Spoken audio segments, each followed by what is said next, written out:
దాదాపు 120 దేశాలకి ఎక్స్పోర్ట్ చేసేటువంటి ప్రతిష్టాత్మకమైనటువంటి టైర్ల కంపెనీ. ప్రపంచంలో ఉన్నటువంటి టాప్ 5 కంపెనీస్లో టైర్ల కంపెనీలో యోకోహామా సంస్థ అనేటువంటిది ఒకటి. మిచ్లిన్ కానీ, బ్రిడ్స్టోన్ కానీ, యోకోహామా కానీ ఇవన్నీ ప్రపంచ దేశాల్లో అత్యంత పేరుగాంచినటువంటి సంస్థలు. వారికి ఏం అవసరం? ఆంధ్ర రాష్ట్రం గురించి, రాష్ట్ర ముఖ్యమంత్రి గురించి, రాష్ట్ర ప్రభుత్వం గురించి గొప్పలు చెప్పాల్సినటువంటి అవసరం ఉంది. వాస్తవాన్ని చెప్పారు. ఈ రాష్ట్రంలో ఇచ్చినటువంటి సహకారం గురించి చెప్పారు. ఈ రాష్ట్రంలో ఉన్నటువంటి పారిశ్రామిక వాతావరణ ఎన్వైరన్మెంట్ గురించి చెప్పారు. వారు మాటల్లో చెప్పడం జరిగింది. లైసెన్సుల కోసం మేం కాదు, అధికారులే మా చుట్టూ మీకు లైసెన్స్ పట్టుకెళ్ళండి బాబు అని చెప్పి మా చుట్టూ తిరిగారు అనేటువంటి మాట సంస్థ ప్రతినిధులు చెప్పినటువంటి విషయాన్ని కూడా మీకు తెలుగులో చెప్పింది, ఇంగ్లీష్లో చెప్పింది. అర్థం కాకపోతే ఎలాగ మీకు? ఎందుకు ఏం చేసినా సరే మేమే చేసాం. ఈయన అంటాడు నిన్న మాట్లాడుతూ, మేము 1000 కోట్లు పెట్టుబడులు ఉన్నటువంటి కంపెనీలు, 1000 కోట్లు పెట్టుబడులు పెట్టేటువంటి కంపెనీలని 100ల్లో తీసుకొచ్చామని అంటాడు లోకేష్. 100 కోట్లు పెట్టుబడులు పెట్టినటువంటి కంపెనీలు వేలల్లో తీసుకొచ్చామని చెప్తున్నాడు. అసలు 1000 కోట్లు పెట్టినటువంటి ఇండస్ట్రీస్ని వాళ్ళు ప్రారంభోత్సవం చేయడానికి మా నాన్నకి అసలు సమయం ఉండేది కాదని చెప్తున్నాడు. అబ్బా, ఎంత అమాయకుడిగా మాట్లాడుతున్నాడు. చెప్పనండి, పోనీ ఆ 1000 కోట్ల రూపాయలు తీసుకొచ్చినటువంటి కంపెనీలు ఇన్ని ఉన్నాయి, 100 కంపెనీలు అన్నాడు కదా, 100 కంపెనీలు వైట్ పేపర్ రిలీజ్ చేయమనండి. 100 కోట్ల పెట్టుబడులు పెట్టినటువంటి కంపెనీలు 1000 పైన ఉన్న, 1000 వేలల్లో ఉన్నాయన్నాడు. రిలీజ్ చేయమన్నాడు లిస్టు. రిలీజ్ చేసి ఇదిగో మా సమయంలో 1000 కోట్ల రూపాయలు పెట్టుబడులు పెట్టినటువంటి సంస్థలు ఇగో ఇన్ని వందలాది సంస్థలు వచ్చాయి, 100 కోట్ల రూపాయలు పెట్టినటువంటి సంస్థలు ఇగో ఇన్ని వేలాది మంది పెట్టుబడిదారులు వచ్చారని చెప్పి రిలీజ్ చేయమన్నాడు ప్రజలకి. ఈరోజు మీకు మీ చంద్రబాబుకేమో ఆయన మతి తప్ప ఆయన మాట్లాడుతున్నాడు, నువ్వేమో బాడీ లాస్ కోసం అని చెప్పి, వెయిట్ లాస్ కోసం అని చెప్పి మైండ్ లాస్ చేసుకుని వచ్చి నువ్వు మాట్లాడుతున్నావు. ఈరోజు నోటికి వచ్చినటువంటి మాటలు. ఏదో కుంభకోణం ఉంది, వారం రోజులు మళ్ళీ ముహూర్తం అయింది, ఏదో అంటే మంగళవారం అన్నాడట. నిన్న మంగళవారం అని చెప్పి చెప్పలేనట్టుంది. కుంభకోణం వారం రోజుల్లో కుంభకోణాన్ని బయట పెడతాను. ఏం పెడతావు నువ్వు బయట? కేవలం విమర్శలు చేసి ప్రభుత్వాన్ని, అసలు వాస్తవంగా ఈ వీళ్ళకి తండ్రి కొడుకులు ఇద్దరికి ఈ రాష్ట్రంలో మేము అధికారంలో లేకపోతే ఈ రాష్ట్రం సర్వనాశనం అయిపోవాలి, ఈ రాష్ట్రానికి ఏ మంచి జరగకూడదు, ఈ రాష్ట్రంలో అభివృద్ధి జరగకూడదు, ఈ రాష్ట్రంలో పారిశ్రామిక అభివృద్ధి జరగకూడదు, ఈ రాష్ట్రానికి మంచి జరగకూడదు, ఈ రాష్ట్రంలో పేదవాడికి మేలు జరగకూడదు, రాష్ట్రంలో పేదవాడికి సంక్షేమం అందకూడదు. ఈ తాపత్రయం అంటే మేము అధికారంలో ఉంటే మేము మా మనుషులు బాగుండాలి తప్ప రాష్ట్రం ఏమైపోయినా పర్వాలేదు అన్నటువంటి ఉద్దేశం అధికారంలో ఉన్నప్పుడు, అధికారంలో లేనప్పుడు ఈ రాష్ట్రంలో పేదవాడికి మంచి జరగకూడదు, రాష్ట్రానికి మంచి జరగకూడదు. ఎవరు వస్తారండి రాష్ట్రానికి పెట్టుబడులు పెట్టడానికి అని అంటాడు. ఎందుకు రారు? మీరున్నప్పుడు ఆ మాకీ సంస్థ ఏం చెప్పిందో గుర్తులేదా మీకు? ఇదే జపాన్కి చెందినటువంటి మాకీ అసోసియేట్స్ ఏ స్టేట్మెంట్ ఇచ్చిందో మీకు గుర్తులేదా? జపాన్ నుంచి ఆ డిజైన్ల కోసం తీసుకుని వచ్చి ఇక్కడ ఎవరినో సినిమా డైరెక్టర్ని కలమన్నాడట చంద్రబాబు నాయుడు. ఈ రకమైనటువంటి ఆలోచనలతో ఈ రాష్ట్రంలో ఉన్నటువంటి ఏ పేద వర్గానికి మేలు జరగకూడదు, ప్రాంతాలు అభివృద్ధి చెందకూడదు, పారిశ్రామికరణ జరగకూడదు, కనీసం ఆలోచన ఏ రోజు కూడా చేయలేదు. 14 సంవత్సరాలు ఈ రాష్ట్రానికి నీ తండ్రి ముఖ్యమంత్రిగా పనిచేశాడే. 14 సంవత్సరాలు ఈ రాష్ట్రానికి ముఖ్యమంత్రిగా పనిచేసి ఏ రోజన్నా అన్ని ప్రాంతాల అభివృద్ధి చెందాలని కానీ, అన్ని ప్రాంతాలకి పారిశ్రామిక అభివృద్ధి జరగాలని కానీ, ఉమ్మడి రాష్ట్రంలో కూడా ఈ 974 కిలోమీటర్ల సముద్ర తీరం ఉంది కదా, ఆ ప్రాంతాన్ని ఎందుకు యూటిలైజ్ చేసుకోవాలనేటువంటి ఆలోచన ఎందుకు చేయలేదు? ఈరోజు పారిశ్రామికంగా ఈరోజు మన ప్రాంతం అభివృద్ధి చెందుతూ ఉందంటే మనకు ఉన్నటువంటి సముద్ర తీరం మీద ఉన్నటువంటి పోర్ట్లు, మనకు ఉన్నటువంటి లాజిస్టిక్ సపోర్టు, నేషనల్ హైవే కనెక్టివిటీసు, ఇక్కడ ఉన్నటువంటి వర్క్ ఫోర్సు, వీటన్నిటిని కూడా ఎక్స్ప్లోర్ చేసి మనకు ఉన్నటువంటి స్ట్రెంగ్స్ని ఎప్పటికప్పుడు మనం ప్రమోట్ చేసుకుంటూ, మనకున్నటువంటి రిసోర్సెస్ని మనం గుర్తించకపోతే ఎవరు గుర్తిస్తారు? పక్క రాష్ట్రం వాడో లేదా పక్క దేశం వాడో వచ్చి ఎందుకు గుర్తిస్తాడు? మనకున్నటువంటి స్ట్రెంగ్స్ని మనం గుర్తించి దాన్ని ప్రమోట్ చేసి మన రాష్ట్రాన్ని ప్రమోట్ చేసుకొని ఈరోజు దాదాపు జపాన్కి చెందినటువంటి అనేక సంస్థలు, నిన్న కాన్సులేట్ జనరల్, జపాన్కి చెందినటువంటి కాన్సులేట్ జనరల్ కూడా నిన్న ఆ కార్యక్రమంలో పాల్గొన్నారు. ఆంధ్ర రాష్ట్రంలో ఉన్నటువంటి వాతావరణాన్ని తప్పకుండా మా దేశం నుంచి మిగిలినటువంటి పెట్టుబడిదారులను కూడా తీసుకుని వచ్చి ఇక్కడ ఇన్వెస్ట్మెంట్ చేయమని చెప్పి చెప్తానన్నటువంటి మాట కాన్సులేట్ జనరల్ చెప్పాడు నిన్న ఆయన మాటల్లోనే. ఇంగ్లీష్ మీడియమే కదా చదువుకున్నావు నువ్వు లోకేష్, నువ్వు చదివింది ఇంగ్లీష్ మీడియమే కదా. ఆయన చెప్పినటువంటి మాటలు ఒకసారి విను, వారు మాట్లాడినటువంటి మాటలు విను.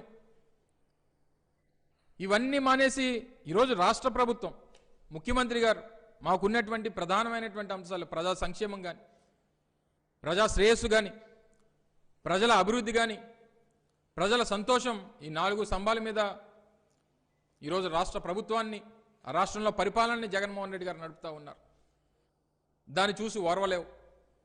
నువ్వు నీకా అవకాశం ఇచ్చినప్పుడేమో మీరు పనిచేయరు, లేనప్పుడేమో రాష్ట్రం ఏమైపోయినా పర్వాలేదు అన్నటువంటి ఆలోచనతో మీరు మాట్లాడతారు. మీరు ఏం చేశారు అసలు చెప్పండి. మీరు 5 సంవత్సరాలు ఈ రాష్ట్రంలో ఉమ్మడి ఆ రోజు రాష్ట్ర విభజన జరిగిన తర్వాత 5 సంవత్సరాలు మీకు అధికారం ఇస్తే 4 సార్లు పార్ట్నర్షిప్ సమిట్లు పెట్టి 20 లక్షల కోట్ల పెట్టుబడులు అని చెప్పి 40 లక్షల మందికి ఉద్యోగాలని చెప్పి దాదాపు 150 కోట్ల రూపాయలు ఖర్చు పెట్టి మా వైజాగ్లో బోర్కా వాళ్ళు ఉంటారు, ఈ నేపాల్ నుంచి వచ్చిన వాళ్ళందరికీ సూటు బోటు వేసి నువ్వు ఎంఓఎల్ చేసుకుంటే ఎవరు తీసుకొచ్చి పెడతాడు పెట్టుబడులు? వాళ్ళు తీసుకొని వచ్చి నించోబెట్టి సూటు బూటు బయటను పెట్టి మీ డ్రామా పార్టీ కాబట్టి మీది, వాళ్ళు తీసుకొని వచ్చి నించోబెట్టడం, ఫోటో తీసుకోవడం. ఈయనకి అలా ఫోటోలు తీసుకొని ఈడేమో 5 కోట్లు, ఈడేమో 10 కోట్లు, ఈడేమో 1000 కోట్లు, ఈడేమో 10,000 కోట్లు అని చెప్పి ఫోటోలు తీసి మీకు పేపర్లు ఉన్నాయని చెప్పి టీవీలు ఉన్నాయని చెప్పి చూపించేసి ప్రజలు మోసం చేస్తే ఇంకా ప్రజలు అమాయకులు అనుకుంటున్నారా? అసలు మీరు చెప్పినటువంటి మాటలకి, మీరు చేసినటువంటి ఎంఓయూలకి, మీరు చెప్పినటువంటి ఫిగర్స్కి, జరిగినటువంటి వాస్తవానికి ఒకసారి మీరు దానికి సమాధానం చెప్పగలరా? జగన్మోహన్ రెడ్డి గారు చాలా క్లియర్గా మనం పెట్టుబడి పెట్టేటువంటివి, గ్రౌండ్ అయ్యేటువంటివి, ఇక్కడికి ఇన్వెస్ట్మెంట్స్ వచ్చేటువంటివి గ్రౌండ్ అయినంత వరకు ఏ ఫిగర్ కూడా బయటికి చెప్పడానికి లేదు. కాకి లెక్కలో చెప్పొద్దు. ఎక్కడ కూడా మీరు తప్పుడు మాటలు కానీ, తప్పుడు లెక్కలు కానీ ఎప్పుడు చెప్పాల్సినటువంటి అవసరం లేదు. ఏది వస్తే అదే చెప్దాం అనేటువంటి మాట 10 సార్లు చెప్తారు. రియలైజ్డ్ ఇన్వెస్ట్మెంట్ కోసం చెప్పంటాడు, గ్రౌండ్ అయినటువంటి ఇన్వెస్ట్మెంట్ గురించి చెప్పంటారు, ప్రొడక్షన్లో వచ్చినటువంటి వాటి గురించి, పెట్టుబడులు పెట్టేటువంటి వాటి గురించి, గ్రౌండ్ అయ్యేటువంటి వాటి గురించే తప్ప మిగిలినవి ఏవి కూడా దయచేసి చెప్పొద్దు. వారికి కావాల్సినటువంటి సహకారం ప్రభుత్వం నుంచి అందిద్దాం, వారికి చేయూతనిద్దాం. నిన్న జరిగినటువంటి ప్రసంగంలో 3 సార్లు చెప్పాడు, మీకు ఏది కావాలన్నా సరే ప్రభుత్వం ఒక్క ఫోన్ కాల్ మాత్రమే మీకు దూరంగా ఉంటుంది. ఫోన్ కాల్ దూరంలో మీకు ఏ పని కావాలన్నా, మీ సంస్థలకి ఇక్కడ పెట్టుబడులు పెట్టేటువంటి ఏ పారిశ్రామికవేత్త అన్నా ఒక ఫోన్ కాల్తో మీకు ఉన్నటువంటి ప్రతి సమస్యని పరిష్కరిస్తామనేటువంటి మాట చెప్పాడు. ఏ ముఖ్యమంత్రి చెప్తారండి ఇలా? ఈరోజు ఎంఎస్ఎంఈలు, రాష్ట్రంలో ఉన్నటువంటి ఎంఎస్ఎంఈలకి పాత ప్రభుత్వం ఇవ్వాల్సినటువంటి బకాయిలు కూడా 1700 కోట్ల రూపాయలు గడిచినటువంటి 3 సంవత్సరాల్లో ఇన్సెంటివ్స్ ఇచ్చినటువంటి ప్రభుత్వంగా, మళ్ళీ ఈ నెల 2 నెలల్లో మరో ఈ సంవత్సరానికి సంబంధించినటువంటి ఇన్సెంటివ్స్ కూడా విడుదల చేయబోతా ఉన్నాం. దాదాపు కేవలం 1360 కోట్ల రూపాయలు ఎంఎస్ఎంఈలకు సంబంధించినటువంటి ఇన్సెంటివ్స్ రాష్ట్ర ప్రభుత్వం విడుదల చేసింది గడిచినటువంటి 3 సంవత్సరాల్లో. చిన్న పరిశ్రమలకి చేయూతనివ్వాలి, వారికి చేయూతగా అండగా నిలబడాలి, వారికి హ్యాండ్ హోల్డింగ్ ఇవ్వాలి అని చెప్పి వాళ్ళకి చెప్పినటువంటి మాట ప్రకారం వారికి ఇన్సెంటివ్స్ ఇచ్చి వారిని ఆదుకున్నటువంటి ప్రభుత్వం. దాంతోపాటు ఈ ప్రభుత్వం తీసుకొచ్చినటువంటి చట్టం 75% స్థానికులకు ఉద్యోగ అవకాశాలు కల్పించాలని.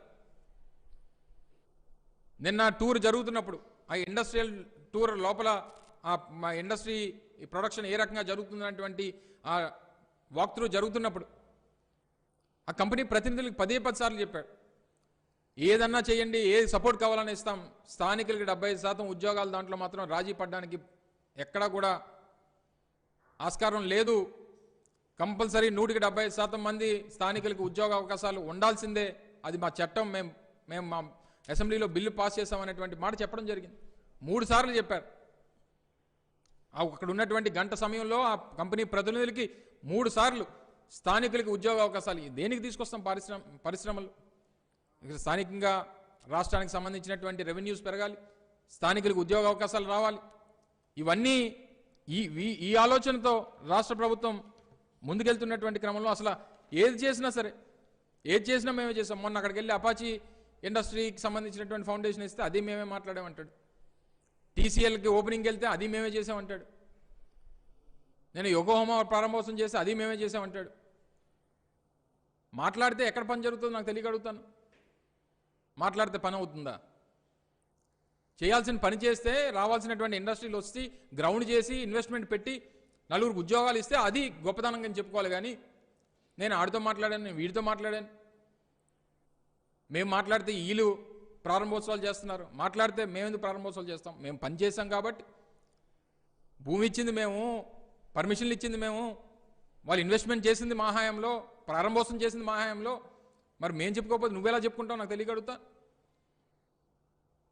అసలు నువ్వు ఐటీ మినిస్టర్గా పనిచేసావు రాష్ట్రానికి దాదాపు 2.5 సంవత్సరాలు. ఏం చేసావు చెప్పు అసలు? అసలు నీ హయాంలో ఎన్ని ఉద్యోగాలు వచ్చాయి? అసలు నీ హయాంలో ఏం ఇండస్ట్రీలు తీసుకుని వచ్చావు? ఏది చెప్పుకోవడానికి ఏం లేదు. ఈరోజు మాట్లాడితే కేవలం విమర్శలు చేయడం, ప్రభుత్వాన్ని ఏదో రకంగా నిందించడం, ఈ రాష్ట్రానికి ఏది మంచి జరగకూడదు అనేటువంటి ఆలోచన చేయడం.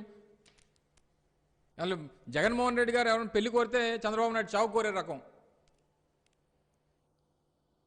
రాష్ట్రానికి మంచి జరగకూడదు, ఇన్వెస్ట్మెంట్స్ రాకూడదు, రాష్ట్రానికి అభివృద్ధి జరగకూడదు, ఈ రకమైనటువంటి. నిన్న మళ్ళీ ఆయన మాటల్లో అంటాడు,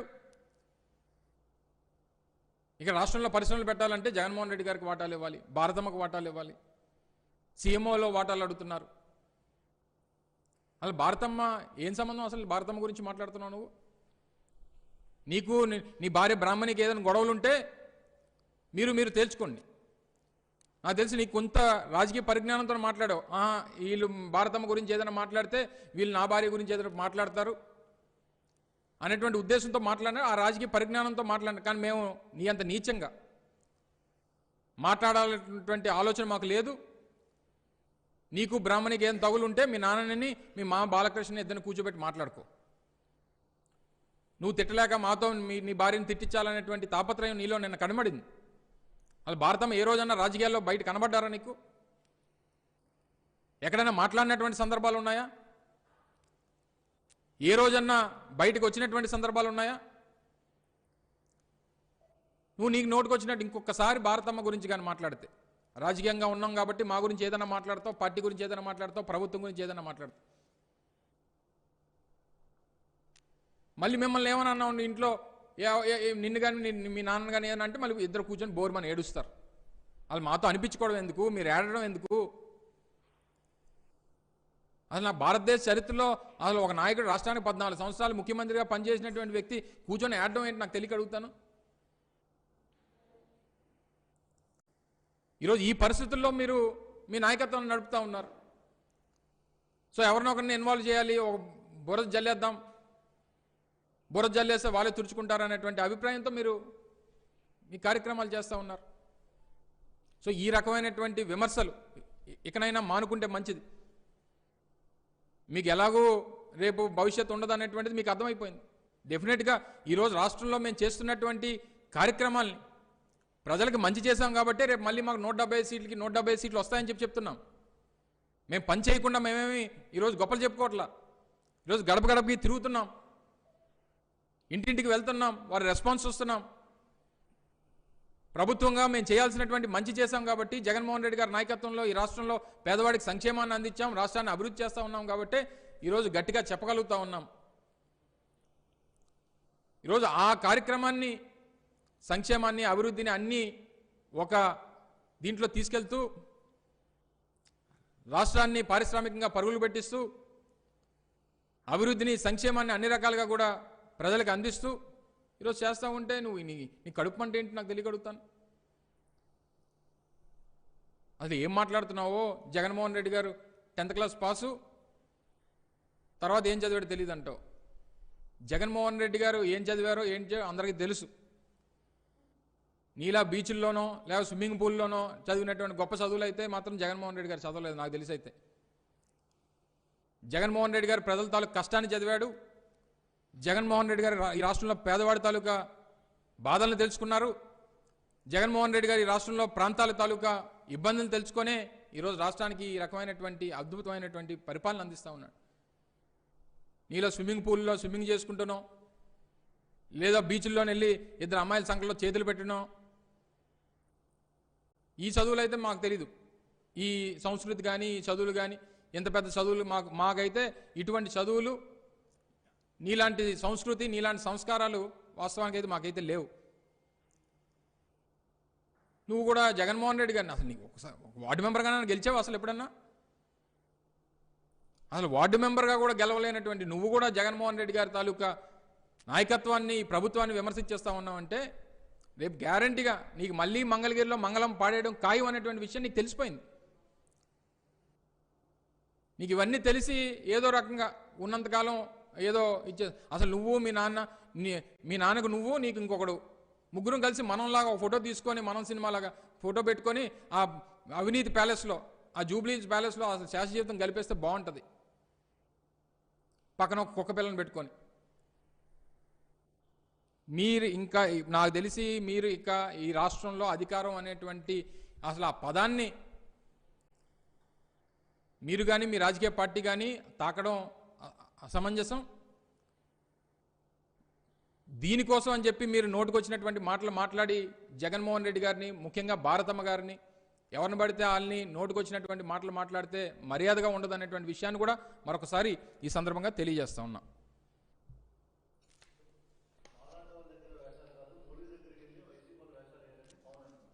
ఎవరు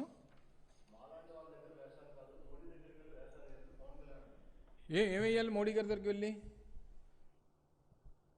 అసలు ఆయనే అసలు వేషాలు వేస్తుంది ఆయన. మోడీ గారి దగ్గర లేకపోతే ఇంకోరి దగ్గర అసలు ఈయన భారతీయ జనతా పార్టీతో ఇప్పుడు కలిసి ఉన్నాడో లేదో చెప్పనండి ముందు. అసలు ఏ రాజకీయ పార్టీతో ఎప్పుడు కలిసి ఉంటాడో, ఏ రాజకీయ పార్టీతో ఎప్పుడు విడిపోతాడో తెలియనటువంటి ఈయన కూడా, ఈ స్థిరం లేనటువంటి వ్యక్తి కూడా మాట్లాడేస్తుంటే అసలు ఏం చెప్పమంటారు నాకు తెలియ అడుగుతాను. ఈరోజు ఏదైనా మాట్లాడితే ఈరోజు రాష్ట్ర ప్రభుత్వం కానీ కేంద్ర ప్రభుత్వం కానీ యాజ్ అ ప్రభుత్వాలుగా రాష్ట్ర ప్రభుత్వం కేంద్ర ప్రభుత్వంతో ఉన్నటువంటి సంబంధాలే ఉంటాయి తప్ప మాకు మోడీ గారి దగ్గరికి వెళ్ళి వేషాలు వేసేటువంటి చంద్రబాబు నాయుడు లాంటి వేషాలు వేయడం మాకు అలవాటు లేదు. చంద్రబాబు నాయుడు లాగా చెప్పేటువంటి మాటలు చెప్పేటువంటి అలవాటు మాకు లేదు. మా స్టాండ్ ఎప్పుడు కూడా ఒకటే, అందులో ఏది లేదు. ఈ రాష్ట్రం తాలూకా ప్రయోజనాలు, ఈ రాష్ట్రం తాలూకా అభివృద్ధి, ఈ రాష్ట్రంలో పేదవాడి సంక్షేమం, ఈ రాష్ట్ర అభివృద్ధి తప్పితే మాకు వేరే ఎజెండా లేదు. పోటుకొకరితో మాట్లాడి పోటుకొకరితో సంసారం చేసేటువంటి అలవాటు అంతకంటే వైఎస్ఆర్ కాంగ్రెస్ పార్టీకి లేదు.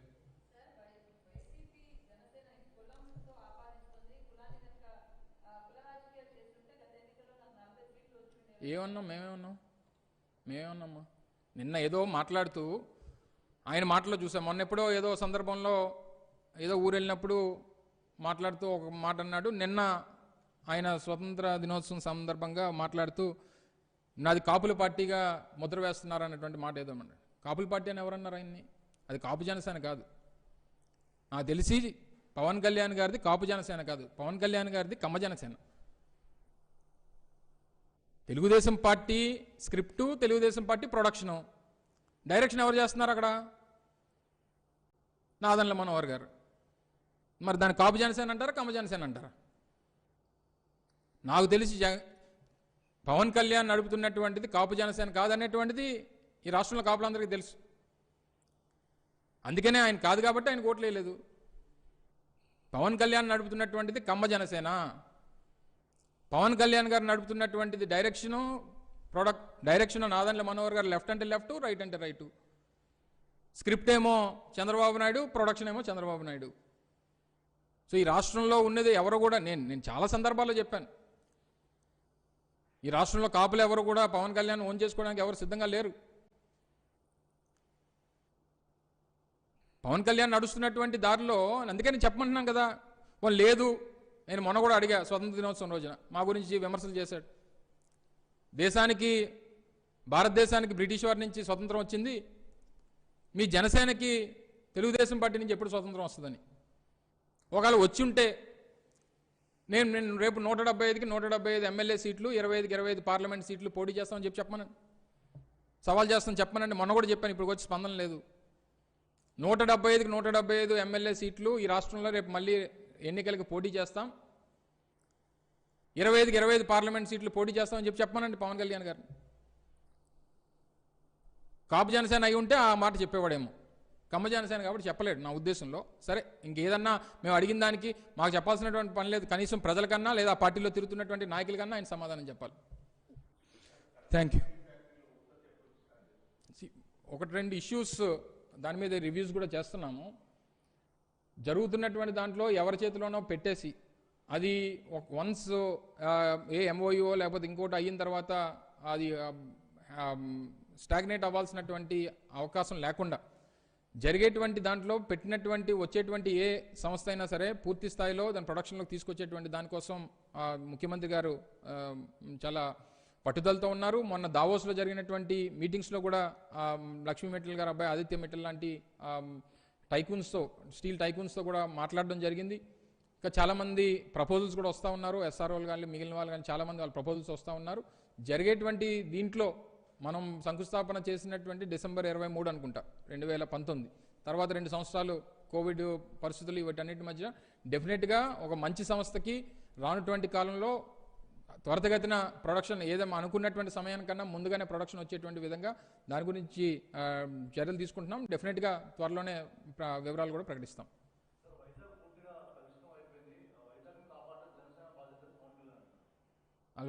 ఆయన బాధ్యతల్లా ఇప్పుడు తెలుగుదేశాన్ని కాపాడడం, వైజాగ్ని కాపాడడం కాదు. సో ఇంకా ఆయనకు ఉన్నది ఒకటే ఎజెండా అండి. ఆయన సొంత పాలసీలో లేకపోతే సొంత ఆలోచనలో ఉంటే రాష్ట్రం గురించి, రాష్ట్ర ప్రజల గురించి, అసలు విశాఖపట్నం గురించో లేదా అనకాపల్లి గురించో లేకపోతే తిరుపతి గురించో ఇంకొకరి గురించో మాట్లాడడానికి ఆయన ఇప్పుడు ఆయన బాధ్యతల్లా, ఆయన పాలసీ వల్ల, సిద్ధాంతం వల్ల తెలుగుదేశం పార్టీని ఏ రకంగా కాపాడాలి, తెలుగుదేశం పార్టీని ఏ రకంగా భుజాన వేసుకోవాలి, తెలుగుదేశం పార్టీకి ఎలా పలకి మొయ్యాలనేటువంటి ఆలోచనతో ఉన్నాడు ఆయన. విశాఖపట్నం ఆయన ఎప్పుడో స్వతంత్రం దినోత్సవం రోజు మాట్లాడాడు, మళ్ళీ రిపబ్లిక్ డే వరకు మాట్లాడ్డా. ఆయన ఏం మాట్లాడమంటారు అలాంటి గురించి? 3 నెలలకి 6 నెలలకి ఒకసారి వచ్చి మాట్లాడిన గురించి ఏం మాట్లాడమంటారు? స్క్రిప్ట్ ఆయన దగ్గరికి వస్తే తప్ప మాట్లాడలేడు, నాదన్న మోహర్ చెప్తే తప్ప నోరు ఎప్పుడు. ఇలాంటి వాళ్ళ గురించి ఏం మాట్లాడమంటారు?